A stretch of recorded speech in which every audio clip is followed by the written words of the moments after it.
Moving on to our next speaker, she is Dr. Valsa. She's an MD physician.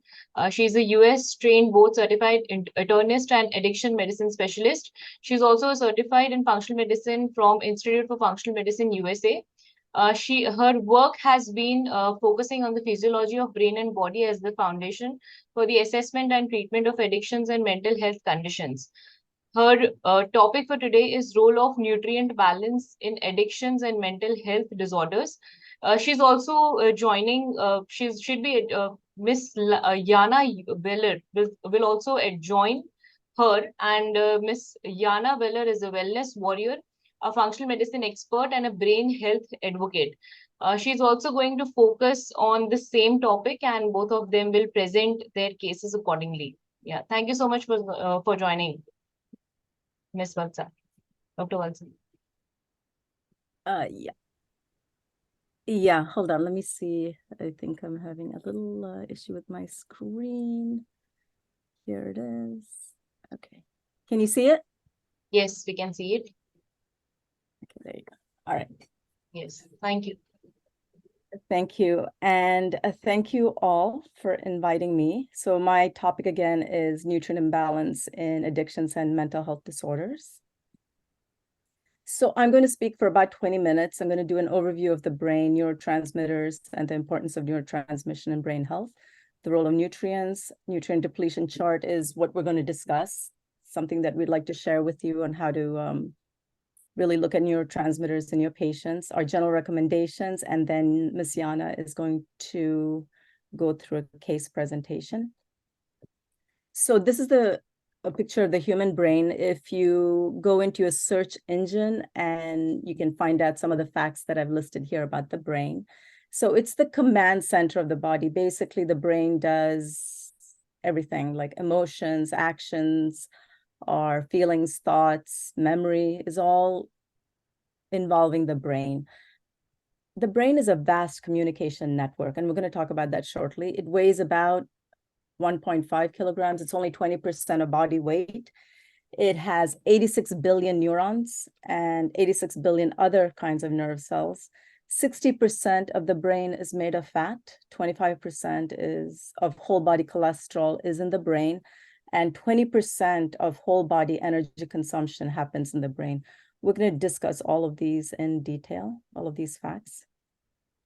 So neurotransmission is basically cell-to-cell signaling. And we need to have good neurotransmission in the brain for the brain to function well. And this is an example of what I mean by neurotransmission. So in this instance, we have the locus coeruleus in the brainstem. It releases a neurotransmitter called norepinephrine, and that norepinephrine is found throughout the brain. So it goes from one part of the brain throughout the rest of the brain. And like that, we have many other areas of the brain where you have these circuits, where the circuits or the nerves start in one part and the nerve cells extend to other parts of the brain. So it's a complex of communication networks. And communication is mainly through one kind of nerve cell called the neuron. We have many other nerve cells like the astrocytes, which are basically the supportive cell for the neuron. The microglia is the immune cell. Then we have the oligodendrocytes, which cover the neuron, this nerve, the message carrying cell with the myelin sheath. So this enables the nerve cell to rapidly send messages from one part of the brain to the other. So again, the neuron is the basic cell that carries message from one part of the brain to another part of the brain or the body. So it receives messages through an area called the dendrites. It gets it from many different kinds of nerve cells. Then it sends the message through the nerve cell. This is the axon. And then it ends up in an area called the synapse. And this is where the neurotransmitters are released. There's no cell-to-cell connection except through this gap. There's a gap, and that's when neurotransmitters are released. Neurotransmitters are chemical messengers.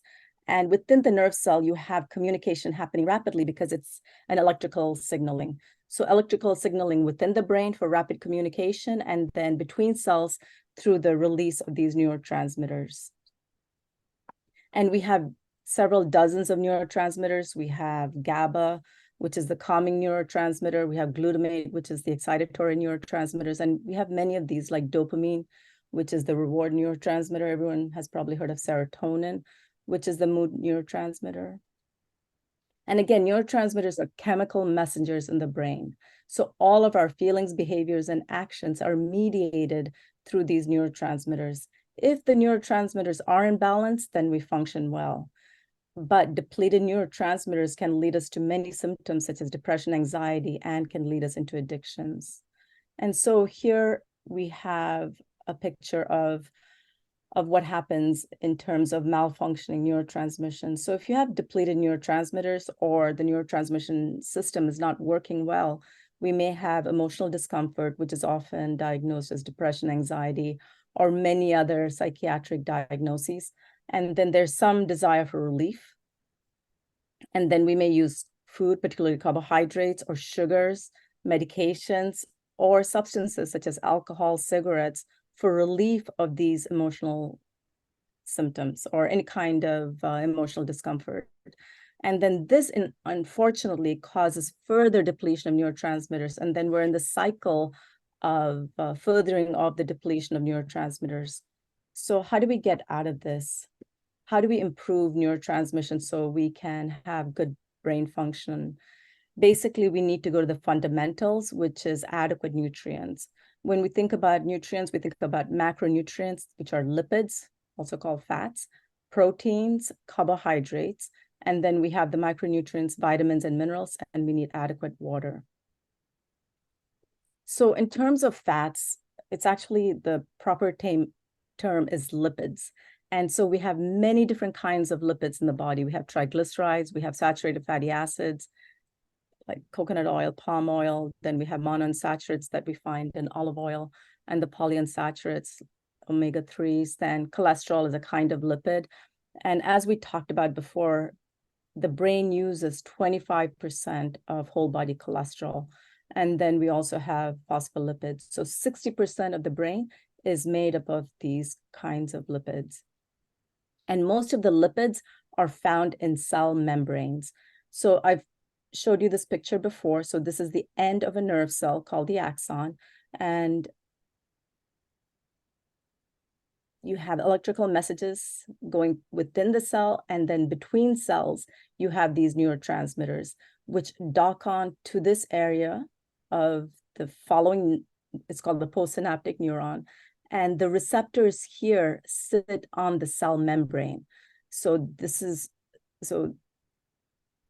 part, the presynaptic neuron, this nerve cell releases neurotransmitters. So you have fusion of these vesicles. These are neurotransmitters, these orange balls. They are released and they sit on these receptors, which are found again on cell membranes. So that's this area here. So when you look at the cell membrane in detail, you can see all these brown balls are lipids, different kinds of phospholipids. And you can see cholesterol there. So that's why it's very important to have cholesterol in our brain. And when you look at what's in the content of the cell membrane, which is where the receptors sit, so for good neurotransmission, you need to have good cell membranes with good lipids or adequate lipids. And so you can see the plasma membrane has 25 to 50% cholesterol. And then you have these other kinds of lipids. So for good neurotransmission, you need to have functioning cell membranes, which need lipids. And then another macronutrient that's very important for neurotransmission is proteins. So proteins are things that we find in different kinds of non-veg, like fish, meats, and also in some of our dals and legumes. And these are broken down into amino acids. And there are 20 different kinds of amino acids in the human body. And I've just highlighted a few that we're going to talk about shortly: the tyrosine, phenylalanine, tryptophan. So proteins are broken down to amino acids. And here you can see this amino acid called tryptophan that we just talked about that comes from proteins is used to make serotonin. And serotonin is our mood neurotransmitter. So if we don't have adequate tryptophan, we're not going to be able to make serotonin. We also need to have functional enzyme called tryptophan hydroxylase and these cofactors that we're going to talk about shortly. And then for dopamine, norepinephrine, and epinephrine, you need to have adequate amounts of amino acids, phenylalanine and tyrosine. Again, these come from proteins. And then you need to have cofactors, and then you need to have enzymes.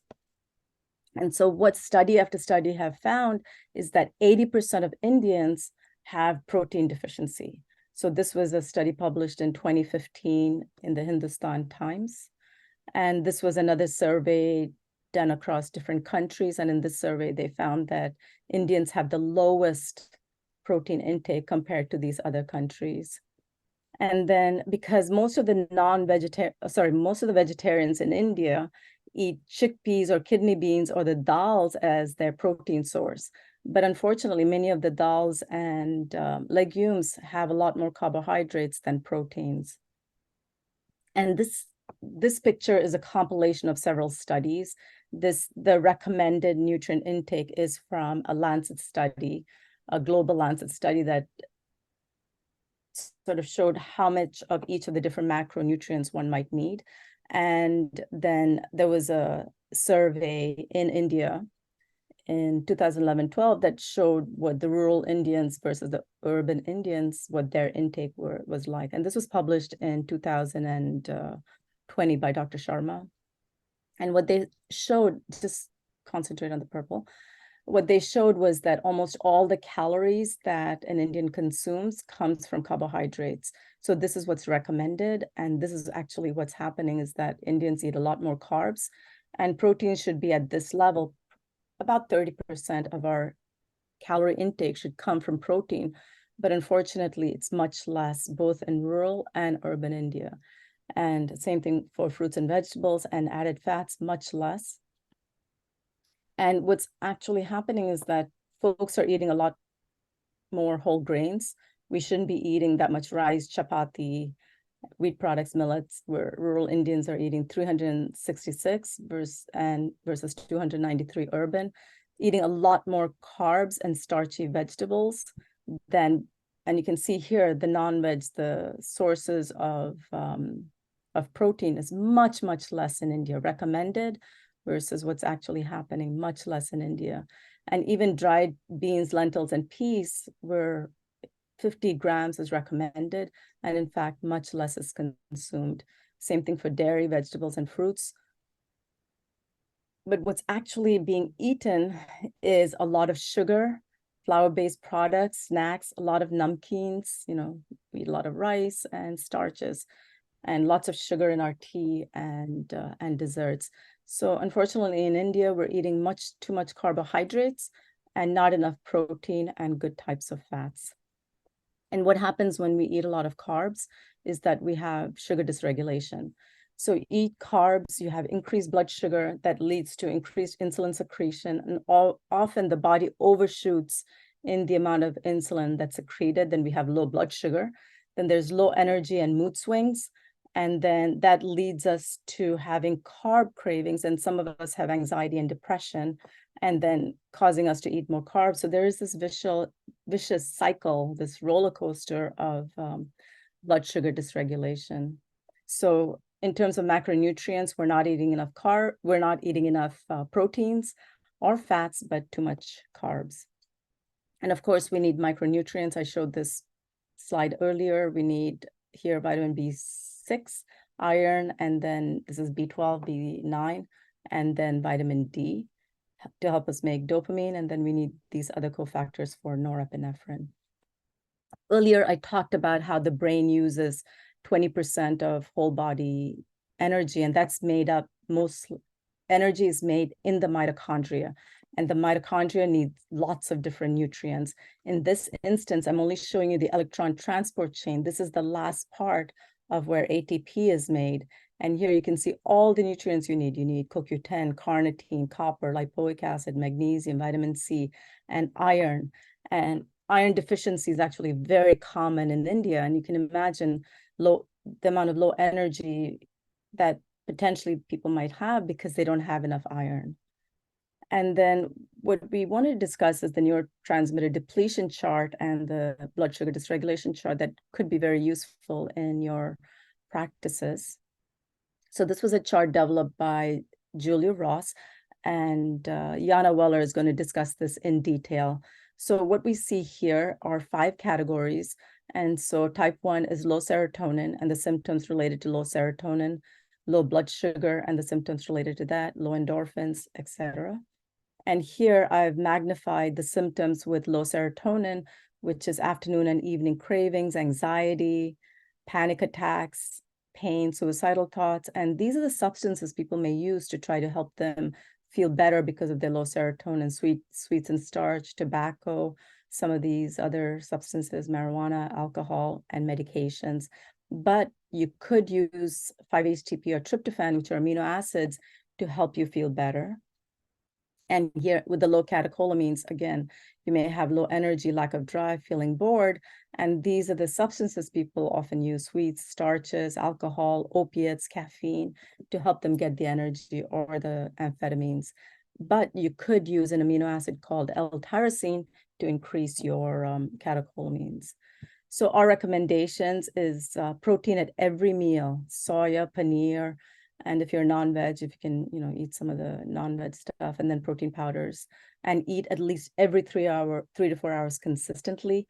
Limit sugary drinks, snacks, all the namkeens, the pakodas, and increasing the different kinds of lipids in the diet, different oils, fish oil, algae, variety of vegetables, not too much fruits, because fruits can have too much sugar actually. So you have to be conscious of how much fruit you're using. Water intake and time-restricted feeding only for the appropriate individual, because unfortunately, if you do time-restricted feeding, you're limiting the amount of nutrients you're actually getting. Of course, exercise and mind-body practices are very, very important. And then when you have depleted neurotransmitters, you have emotional discomfort. As we saw earlier, you can have many different kinds of conditions, these plus other psychiatric conditions, your desire for relief. But what we can give you is, if we can do some nutrient balancing and targeted supplements, we can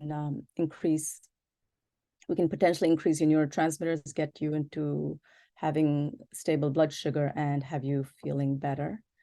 And so that's it. So Yana Weller will discuss a case that she has of a young lady with anxiety and how she used the neurotransmitter depletion chart. Thank you so much, Dr. Valsa.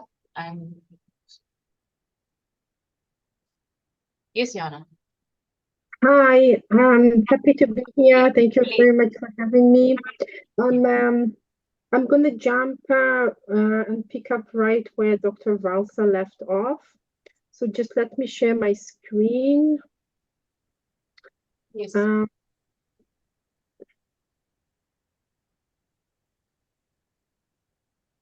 Do you see the presentation?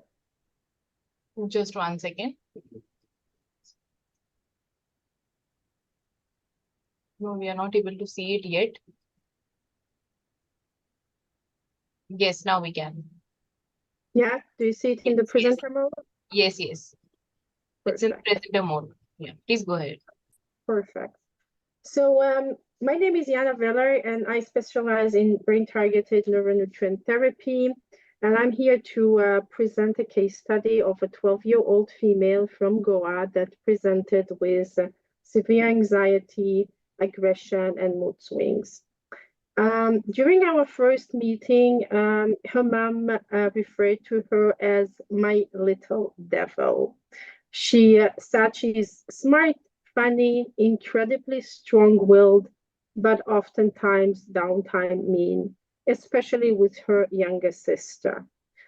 She presented with very low self-esteem, difficulty having social interactions, getting new friends, difficulty focusing at school. She said she is really bored during classes, does not want to go to school, very, very bad sleep routine, disturbed sleep, only slept 5 to 6 hours per night, had difficulties falling asleep. and also reported having chronic pain in neck and legs and migraines. So for me, in order to identify the underlying root causes of her mood imbalances, I actually use the neurotransmitter depletion chart, just like Dr. Valsa just mentioned. So the neurotransmitter depletion chart actually covers the main neurotransmitters that are responsible for our mood and behavior. So it's serotonin, GABA, melatonin, catecholamines, endorphins, and also blood sugar handling.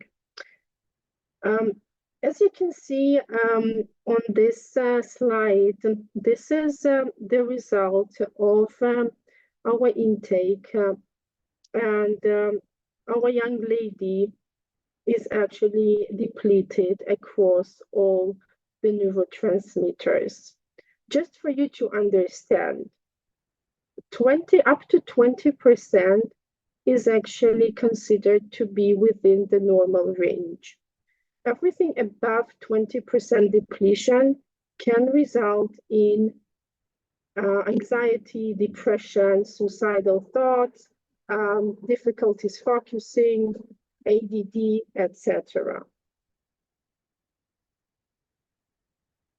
So as soon as I have a blueprint of our neurochemical imbalances, I can actually determine what amino acids and cofactors can be beneficial in this specific case. So for our young lady, we're going to start with 5-HTP for anxiety, L-theanine for stress reduction and focus, DLPA for attention, GABA for enabling her to relax better, and DPA for her chronic pains. Based on her blood work, we will also add magnesium, zinc, omega-3 fatty acids, and iron.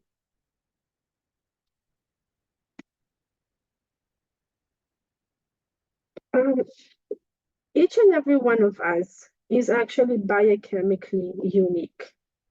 And you could say that amino acids are just like food.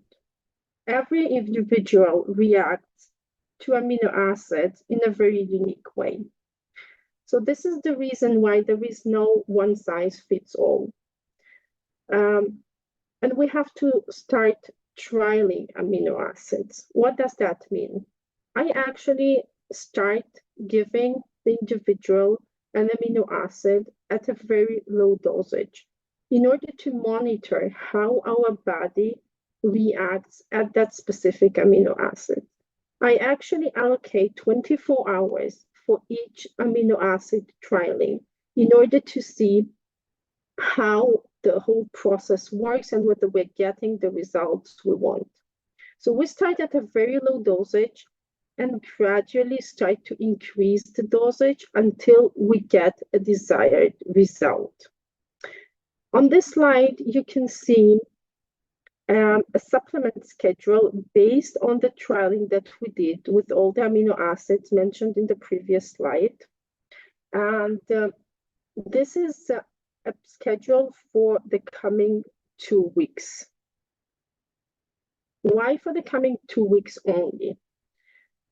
Because amino acids actually restore the body's natural ability to function, triggering our brain to start doing the job.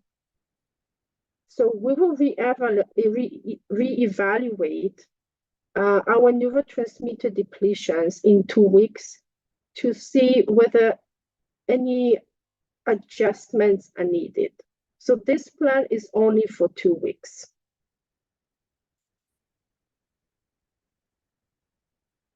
In addition, one of the fundamental pieces of the program is understanding nutritional imbalances in our young ladies' diet.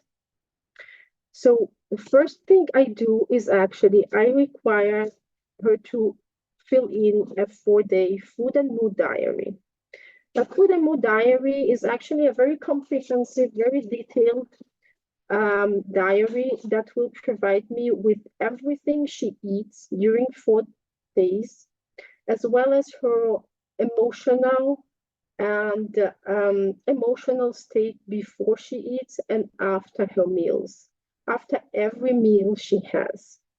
In addition, this food diary will include the quality of her sleep during these 4 days, as well as her bowel movements.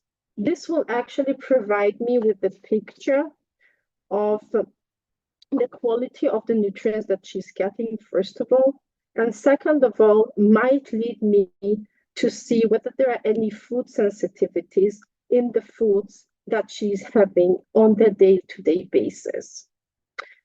Step number 2 is education.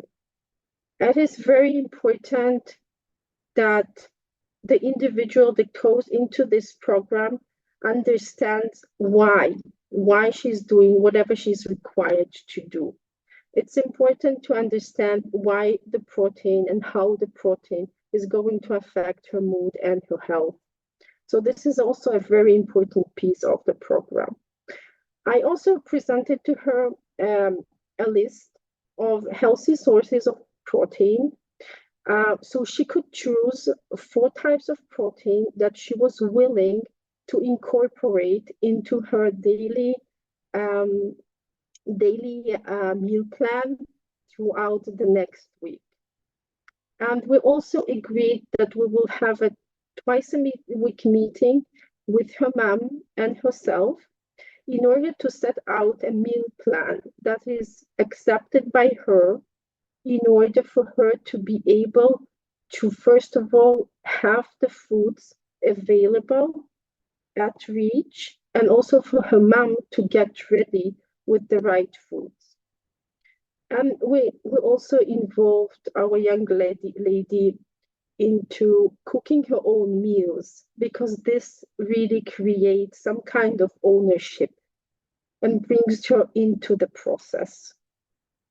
Because at the bottom line, we also want with this young lady to take ownership and to take responsibility for her own health and mood.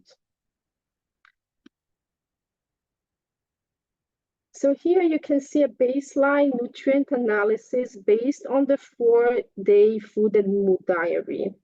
As you can see, our young lady is depleted on almost every nutrients, vitamins, and minerals. She's not getting any of them throughout her diet. She does not eat breakfast. She snacks with candy and soft drinks at school, and she's basically addicted to sugar. That's her main diet consists of sugar and snacks.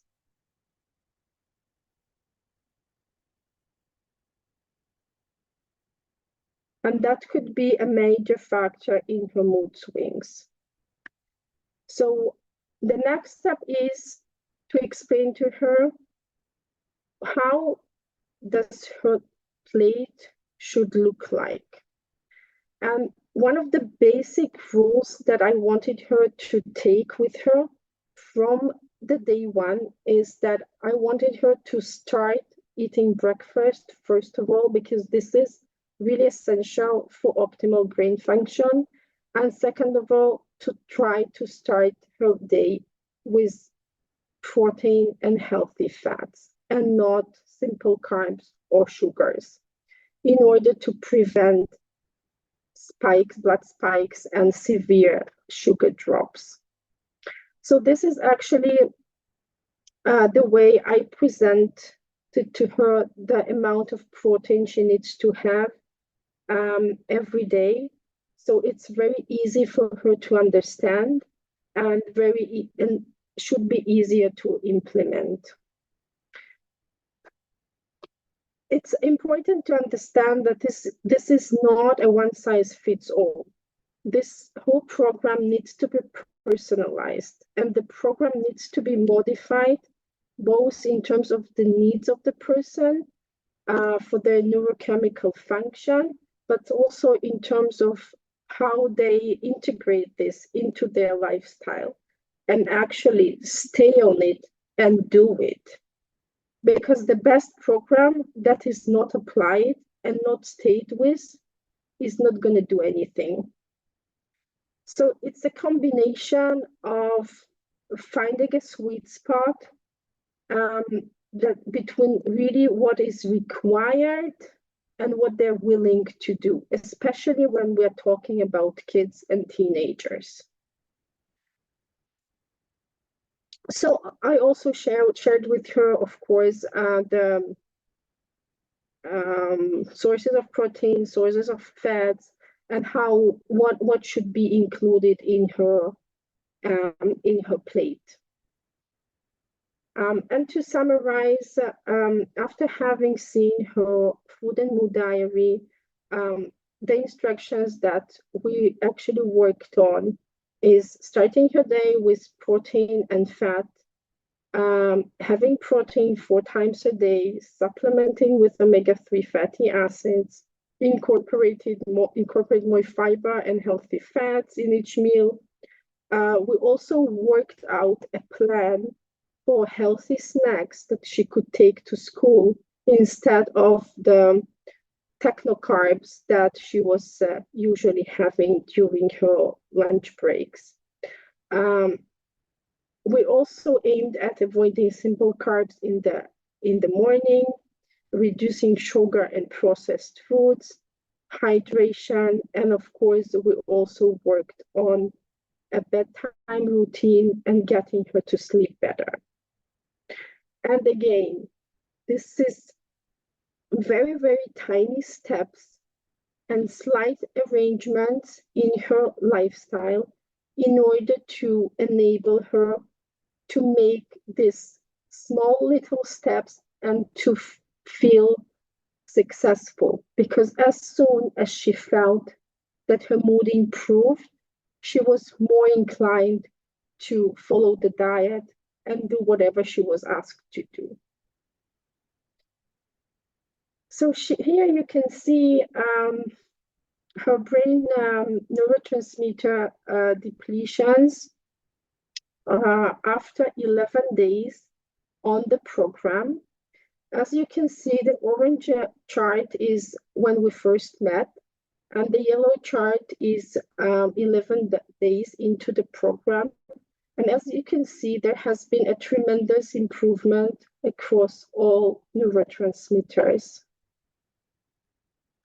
And of course, these improvements are also felt in real life. And these are the feedback that I got from her family 11 days into our work together. So her mom said it's a different kid. She's not aggressive, interacting with her sister without fighting and cursing, and the edge is off. And her little sister said, and hugged me before bed yesterday. She never hugs me. And our little young lady herself reported that things that would usually make me angry don't actually bother me. I stay calm. And her mom reported, I'll feel more inclined to spend more quality time with her because I feel more comfortable around her. And these are the results after 6 months of following the program. You can see the depletion here. The green chart actually shows the results after 6 months on the program. And you can see that she's within the range, the normal range, almost on all neurotransmitters. And this is what her mom wrote to me 6 months into our work together.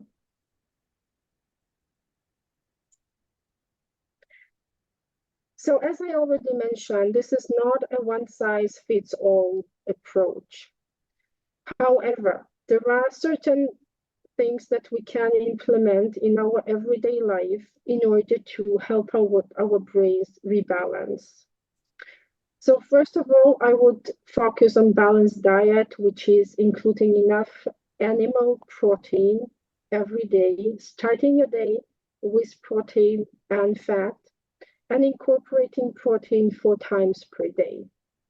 I would really focus on regular meals and snacks in order to avoid any significant blood sugar spikes and drops. Adequate hydration, physical activity, sleep 7 to 8 hours per night.